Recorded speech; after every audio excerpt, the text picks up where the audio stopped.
Restons en France avec le salon du vélo qui s'est ouvert aujourd'hui au Parc Floral à Paris. On retrouve notre correspondante sur place, Fabienne Lissac. Fabienne, bonsoir. Alors, Fabienne, quelles sont les dernières tendances dans le vélo ?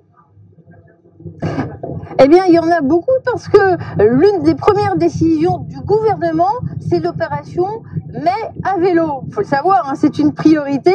De plus en plus de Français, effectivement, se mettent au vélo. Vous savez combien de vélos électriques ont été vendus l'année passée? 660 000. Un marché qui augmente de 30% tous les ans, comme ce vélo électrique. Alors, pourquoi les Français le choisissent? Tout simplement parce que par souci écologique et puis également par souci économique. Je ne vous explique pas, avec la hausse, la flambée des prix de l'énergie, eh bien tous ces transports qui sont peu onéreux, il y a un véritable engouement. Les tendances, c'est par exemple le vélo cargo que vous pouvez trouver ici, les familles avec leurs enfants ou leurs sacs, eh bien ça prend de la place, mais c'est des vélos qu'on voit de plus en plus dans les villes, ou bien le vélo pliant comme celui-là. Il y a eu, Samuel, l'effet Corona Piste, les grandes métropoles qui sont mis à construire des kilomètres de route. Il y a des pistes plus larges, plus longues, c'est le cas de Nantes ou Strasbourg. Paris est pas très bien placé.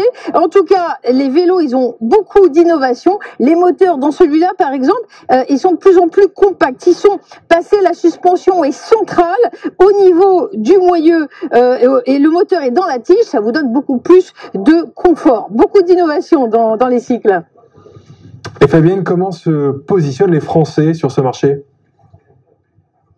Il y a plusieurs nationalités. Les vélos hollandais s'affichent bien évidemment. Les Belges, je ne sais pas si vous saviez qu'il y a des autoroutes en Belgique juste pour les vélos. Et puis les Anglais, les Américains sont un petit peu en retard quand même.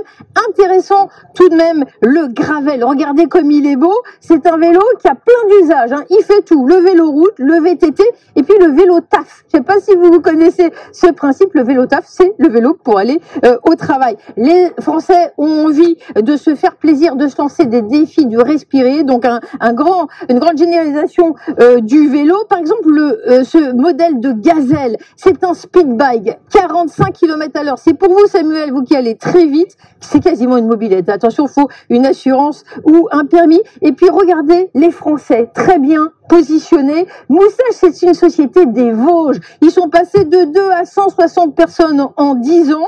Regardez ce produit en édition limitée avec l'artiste Lucas Beaufort qui a fait une magnifique création dessus, ou juste derrière, si vous préférez le bleu, un vélo encore une fois électrique avec l'artiste Sakiu qui a travaillé dessus. Les accessoires, c'est une grosse innovation sur ce salon. Vous avez des antivols connectés et puis des casques. Regardez, si je veux aller à droite, eh bien ça s'affiche. Si je veux aller à gauche, tout le monde va être également au courant. Et puis si je veux personnaliser en donnant un message, eh bien on peut faire un message sur ce casque. Vous allez voir dans un instant ce que j'ai mis. Et puis il y a même des casques. Si on chute, eh bien, ça appelle tout de suite les services d'urgence. Ça, la chute, c'est pas quelque chose qui peut m'arriver. Donc, regardez, ça, ce casque, il est à l'effigie de I24 pour vous dire bonsoir. Et maintenant, je cherche un vélo pour aller à Tel Aviv, Samuel. Ça risque d'être compliqué, mais merci beaucoup, Fabienne Lissac, donc en direct du salon du vélo à Paris. Merci à vous.